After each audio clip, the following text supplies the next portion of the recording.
Bonjour à tous et bienvenue mes amis en ce matin. Chin, il est encore très tôt. Je ne pensais pas faire de vidéo sur ce sujet, donc sur la réquisition contre Cédric Jubilard, donc on sait depuis hier, 30 ans, n'est-ce pas? Mais puis en me levant, ça me trottait encore dans la tête et je me suis dit c'est quand même extraordinaire, il faut que j'en parle parce que ça m'énerve quelque part. Petite parenthèse, je ne le défends pas, les rageux, ne poussez pas encore vos insultes en commentaire, ça ne sert strictement à rien.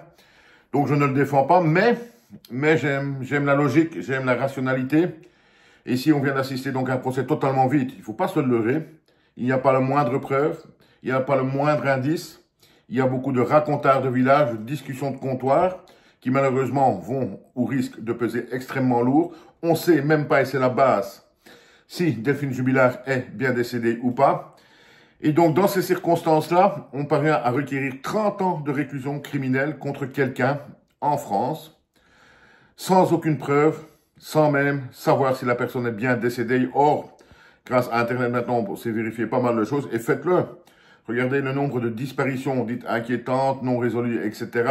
Et puis le nombre de personnes qui réapparaissent 1 an, 5 ans, 10 ans après. Je vous avais expliqué également l'histoire de cet homme aux États-Unis, je ne me souviens plus vraiment de son nom, qui lui, malheureusement, avait tué donc toute sa famille, et puis avait disparu, et on l'a retrouvé 18 ans plus tard, 18 ans, à quelques dizaines de kilomètres de son ancien domicile, avec une nouvelle vie, une nouvelle identité.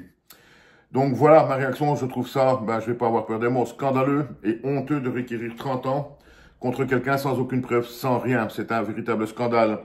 Et pour quand même essayer de bien faire comprendre aux gens le risque qu'il y a à éventuellement condamner quelqu'un pour la mort d'une autre personne dont on ne sait même pas si elle est décédée ou pas, la justice cherche depuis 15 ans Xavier Dupont de Ligonnès, dont on ne sait même pas aujourd'hui encore s'il est vivant ou non. Et bien dans les mêmes circonstances, Cédric Jubilard donc risque 30 ans de sa vie en prison, sans même savoir si Delphine Jubilard est bien morte ou si elle est en train de refaire sa vie quelque part de sa pleine volonté, ou si malheureusement elle a été enlevée par quelqu'un d'autre, ce qui est une possibilité aussi que la justice semble ne pas vouloir même commencez à regarder. Voilà, c'était une toute petite vidéo réaction. Passez une très bonne journée, chin chin, et à bientôt pour d'autres vidéos sur ce sujet-là. Merci, au revoir et à bientôt.